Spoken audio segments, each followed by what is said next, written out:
Sebelum hal itu terjadi, Juwon menjalani beberapa harinya untuk mendekati Jihi. Ia sengaja menghabiskan uangnya untuk memesan kopi setiap hari kepada Jihi agar mereka bisa berbicara empat mata. Tak disangka, perjuangan Juwon tidak berakhir sia-sia. Setiap obrolan mereka memberikan kesan yang baik, apalagi selama ini Jihi tak pernah mendapatkan pelanggan seperti Juwon. 헐크건이 이길 겁니다. 헐크? 그 녹색 괴물 헐크야? 뭐 괴물처럼 생겼어도 좋은 사람이잖아요. Hubungan mereka pun menjadi semakin dekat, sampai akhirnya Juwon mendengar Jihi sedang bertengkar dengan orang-orang dari kamar sebelah. Juwon yang emosi langsung menghancurkan tembok untuk menyelamatkan Jihi. Keesokan malamnya, Juwon kembali mendapatkan serangan dari pasukan yang dikirim oleh Direktur Min yang sudah bekerja sama dengan Min Ki. Setelah mengalahkan begitu banyak pasukan, Juwon keluar dari motel dan segera kabur. Pengejaran pun terus dilakukan sampai akhirnya Jihi datang dengan sepeda motor dan memberikan tumpangan untuk Juwon. 네, 가요. 뭔 소리 하는 거야? 빨리 가요. 빨리 가요. Keduanya pun kabur sangat jauh. Namun dari arah berlawanan, mobil pasukan Min Ki menabrak mereka. Untungnya Juwon berhasil melindungi Jihi dan ia pun mendapatkan bantuan dari Kim Do-sik. Setelah kejadian inilah Juwon resmi bergabung dengan Agensi Keamanan Nasional di bawah pimpinan Direktur Min dan ia menjadi rekan kerja Kim Do-sik. 6 bulan kemudian barulah Juwon pergi ke kedai kopi untuk menemui Jihi. Setelah bergabung dengan Agensi Keamanan Nasional, Juwon dan Do-sik menjadi partner yang sangat kompak. Mereka biasa membagi tugas di mana Juwon akan mengamankan dari bawah, sementara Do-sik akan membantu dari atas. Dari yang awalnya sekedar partner, hubungan keduanya perlahan-lahan berubah menjadi persahabatan yang sangat erat. Film lalu beralih langsung ke momen saat Do-sik ditangkap. Setelah berpelukan, Mi-hyun tiba-tiba menodongkan pistol ke arah Do-sik. Hal itu pun membuat Do-sik sangat terkejut, hingga ia pun menjatuhkan pisau peninggalan mendiang ayahnya dan lantas menyerahkan diri pada petugas. Do-sik kemudian dibawa ke kantor untuk menghadap Direktur Min. Sesampai di kantor Direktur Min, Do-sik membuat keributan dengan menyandera Direktur Min.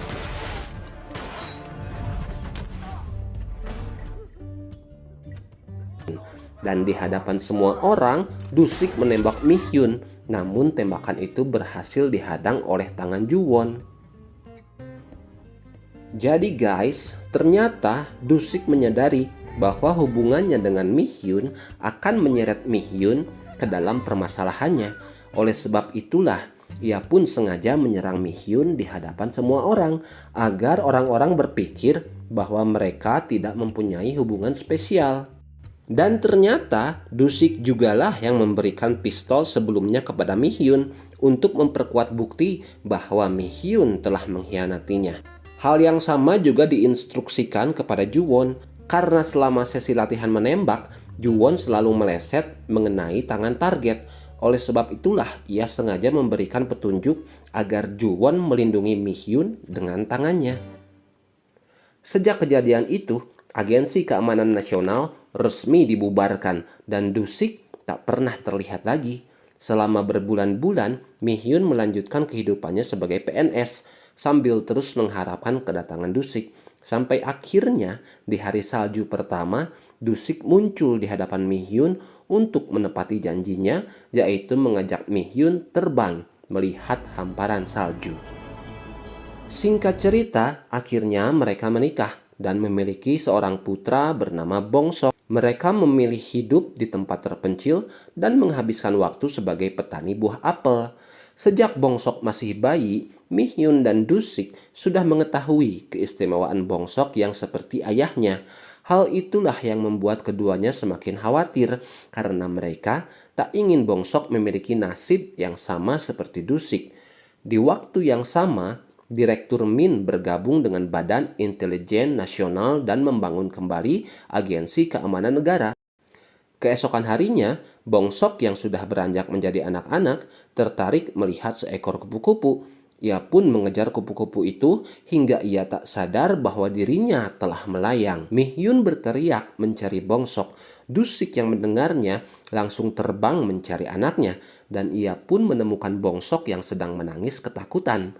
Karena kejadian itu, Mihyun selalu mengikat tubuh Bongsok agar ia tidak hilang lagi. Suatu hari, seorang lelaki tua memberi apel di rumah mereka dan ternyata lelaki tua itu adalah kepala sekolah Jongwon atau anak buah Direktur Min. Informasi keberadaan Dusik dan keluarganya pun langsung diketahui oleh Direktur Min. Ia pun mengirim beberapa pasukan untuk mengepung rumah Dusik hingga akhirnya Dusik ditangkap. Sementara Mihyun berhasil kabur bersama Bongsok. Ia mengekang Bongsok dan tidak memperbolehkannya menunjukkan kekuatan pada siapapun karena ia tak ingin Bongsok berakhir seperti Dusik yang sampai saat ini belum diketahui keberadaannya. Film lalu beralih pada cerita kehidupan Juwon dan Ji-hee. Saat itu keduanya sudah menikah dan belum memiliki anak. Juwon yang melanjutkan hidup sebagai PNS merasa tidak cocok dengan pekerjaannya itu. Ia pun menyampaikan hal itu kepada Ji-hee dan Ji-hee berkata bahwa ia akan selalu mendukung apapun yang Juwon inginkan. Tak disangka, Direktur Min menemui Juwon di kantornya dan menawarkan pekerjaan sebagai anggota keamanan negara. Juwon yang sudah rindu dengan dunia pertarungan akhirnya setuju bergabung dengan Direktur Min. Ia pun lalu dikirim dalam sebuah misi untuk menangkap mata-mata dari Korea Utara. Bersama pasukan militer negara, mereka menelusuri jejak mata-mata selama berhari-hari. Karena kesulitan, Direktur Min pun mengutus si kepala sekolah karena ia memiliki kemampuan penyelidikan yang sangat baik. Setelah diselidiki, si kepala sekolah berkata bahwa mata-mata dari Korea Utara adalah manusia supranatural seperti Juwon, dan benar saja mata-mata itu pun menarik para pasukan ke sebuah bukit batu dan ia pun melumpuhkan para pasukan dengan mendorong batu-batu dari atas. Juwon pun mengejar si mata-mata dan mereka pun berduel satu sama lain. Sayangnya, Juwon gagal menahan mata-mata itu dan ia juga gagal melindungi para pasukan militer. Juwon akhirnya pulang ke rumah dengan rasa kecewa. Namun untuk saja, Ji-hee selalu berada di sana untuk menenangkannya. Beberapa hari kemudian, Juwon diperkenalkan pada para anggota Black Team yang dibentuk oleh Direktur Min. Mereka adalah Ji-chon, si manusia listrik, dan Naju. Singkat cerita, Ji-hee akhirnya hamil dan melahirkan anak perempuan yang diberi nama Jang Hee-soo. Kebahagiaan keluarga itu pun semakin lengkap dengan kehadiran Hee-soo di tengah-tengah mereka. Namun, kebahagiaan itu seketika sirna saat Juwon mendapatkan kabar tentang kecelakaan yang telah merenggut nyawa Ji-hee. Dan hanya Hee-soo yang dapat diselamatkan. Dari sinilah Juwon bersyukur saat mengetahui Hee-soo selamat karena memiliki keistimewaan sama seperti dirinya. Namun, di saat yang sama, Juwon harus menelan kepedihan karena ia telah kehilangan wanita yang sangat ia cintai.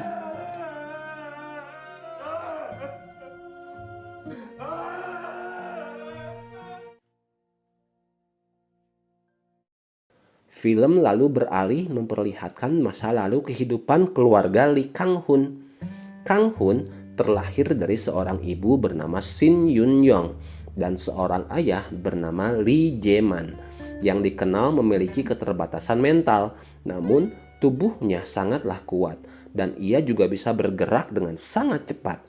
Karena keterbatasan mental yang ia miliki, Jae-man tidak dituntut bekerja oleh istrinya yaitu Shin. Sehari-hari, Jae-man hanya ditugaskan membawa barang dagangan serta menjemput dan mengantar Kang-hun bersekolah. Meskipun dengan segala kekurangannya, Jae-man selalu melakukan yang terbaik untuk Kang-hun. Ia sangat menyayangi Kang-hun sampai tak pernah terlambat untuk menjemputnya. Pada masa itu, wilayah tempat usaha Shin terancam akan digusur. para pedagang yang ada di sana meminta bantuan Jaeman untuk memimpin unjuk rasa. Namun Shin dengan cepat menolaknya. Rupanya Shin melakukan hal itu karena ia tak ingin suaminya dipenjara untuk yang kedua kalinya. Jadi, saat Kang Hun masih bayi, Jaeman pernah menghajar seorang pria yang berani mengganggu istrinya. Karena tak bisa mengendalikan kekuatannya, Jaeman menghajar pria itu sampai koma, sehingga ia pun ditangkap dan akhirnya dipenjara. Setelah beberapa tahun, Jaeman dibebaskan dari penjara dan kini Shin berusaha sekuat tenaga untuk menahan Jaeman mengeluarkan kekuatannya agar ia tidak terlibat dalam masalah apapun. Di waktu yang sama, Ju-won juga berjuang menjadi single parent untuk Hee-soo. Ya, meskipun masih banyak kekurangan, namun Ju-won selalu mengusahakan yang terbaik demi putrinya. Bahkan, jika sewaktu-waktu Ju-won harus bekerja lembur, ia akan menyewakan seorang babysitter untuk menemani Hee-soo. Singkat cerita, hari demonstrasi di lingkungan usaha Shin akhirnya dimulai. Shin dan para pedagang yang ada di sekitar tempat itu berusaha memperjuangkan wilayah mereka walaupun harus berhadapan dengan pihak kepolisian. Shin yang mengkhawatirkan Jaeman sengaja menyuruhnya untuk segera menjemput Kang Hun dan berdiam di dalam rumah. Hari semakin malam dan kondisi demo menjadi semakin tidak kondusif. Polisi sengaja mengarahkan beberapa orang untuk memukul dan juga menangkap para demonstran. Bertepatan dengan momen itu, Jaeman berpamitan kepada Kang Hun untuk pergi menjemput ibunya dan ia berjanji akan segera kembali. Mendapati sang istri diseret ke dalam mobil polisi, Jaeman langsung emosi dan menyerang semua polisi yang ada di sana. Agensi keamanan negara langsung diinformasikan dan Direktur Min segera mengerahkan Ju-won untuk menangkap Jaeman. Sesampainya di lokasi, Ju-won diarahkan untuk mencari Jaeman yang saat itu berada di dalam saluran air bawah tanah. Setelah bertemu, Jaeman seperti terus menghindari Ju-won karena ia sebenarnya sedang mencari jalan keluar. Ju-won yang tidak mengerti pun langsung menahan kaki Jaeman dan terjadilah perkelahian di antara mereka. Sementara itu, di luar ada seorang ibu yang panik karena anaknya yang bernama Suhu tiba-tiba saja menghilang. Perkelahian antara Jaeman dan Ju-won masih terus berlangsung dan bisa dibilang mereka memiliki kekuatan yang seimbang. Lalu perkelahian itu pun tiba-tiba berhenti ketika mereka mendengar suara anak yang meminta tolong. Karena hal itu, keduanya pun akhirnya bekerja sama untuk menyelamatkan Suhu. Setelah berhasil, Ju-won menyuruh Jaeman untuk segera pergi karena menurutnya Jaeman bukanlah orang yang jahat. Alasan Jaeman terburu-buru pulang adalah karena ia sudah berjanji pulang tepat waktu kepada Kang Hun. Dan apapun yang terjadi, Jaeman tidak ingin mengecewakan Kang Hun untuk yang kedua kalinya. Saat Direktur Min dan beberapa polisi menyusul ke rumah Jaeman, Direktur Min dikejutkan dengan kekuatan Kang Hun yang diturunkan dari ayahnya. Hal itu pun membuat Ju-won khawatir pada Hee-soo dan berpikir bahwa Direktur Min pasti akan melakukan sesuatu pada anak-anak para manusia supranatural. Makanya tak butuh waktu lama untuk Ju-won langsung mengemasi barang-barangnya dan mengajak Hee-soo untuk segera pindah ke tempat yang lain. Jadi itulah dia guys, latar belakang kehidupan keluarga Hee-soo, Bong Sok, dan Kang Hun. Hingga kini, ketiga anak istimewa itu akhirnya dipertemukan. Informasi tentang kekuatan yang diturunkan pada anak-anak manusia supranatural juga dibenarkan oleh si kepala sekolah. Karena ternyata ia berada di lokasi kecelakaan ibunya Hee-soo. Namun ia tidak menyelamatkannya untuk melihat bagaimana kekuatan Hee-soo. Begitupun dengan Bong Sok yang ia lihat diikat dan digendong oleh ibunya. Kembali ke masa sekarang, video Kang Hun dan Hee-soo menjadi perbincangan di media massa. Hal itu pun juga dilihat oleh ibu Bong Sok dan ayah Hee-soo sehingga mereka pun khawatir dan mencoba melakukan sesuatu. Di aula olahraga, Bang Ki-so terlihat memperhatikan tempat kecelakaan kemarin dan ia merasa seperti ada sesuatu yang janggal. Dia seolah dibawa melihat ke masa lalunya saat ia meringis kesakitan, namun Pak Hyun tidak melakukan apapun. Pada saat Hisu berterima kasih pada Kang Hun karena sudah menyelamatkannya, mereka sempat berbincang sebentar hingga terungkaplah bahwa Kang Hun telah direkrut menjadi bagian agensi keamanan negara sejak ia masih duduk di bangku SMP. Hal itu pun disampaikan langsung oleh Pak Kepala Sekolah, dan setelah lulus SMA nanti Kang Hun akan mulai bertugas. Pastinya semua itu tanpa sepengetahuan orang tua Kang Hun, karena jika mereka tahu, mereka mungkin saja tidak akan mengizinkannya. SMA Jongwon semakin mencurigakan, mulai dari satpam, guru, murid, hingga tukang sapunya patut dicurigai. Kecurigaan itu pun juga dirasakan oleh para orang tua murid. Malam itu, ibu Bongsok dan ayah Hisu sengaja datang ke sekolah untuk mencari tahu informasi tentang SMA Jongwon. Hisu dan Bongsok yang sudah pulang sekolah tidak tahu tentang kedatangan orang tua mereka.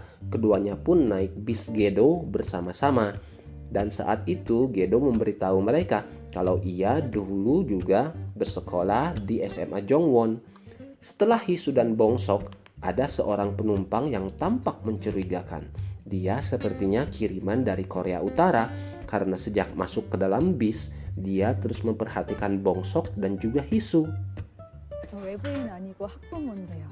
Sesampainya di sekolah, Mihyun bergegas menemui Pak Choi untuk meminta keterangan.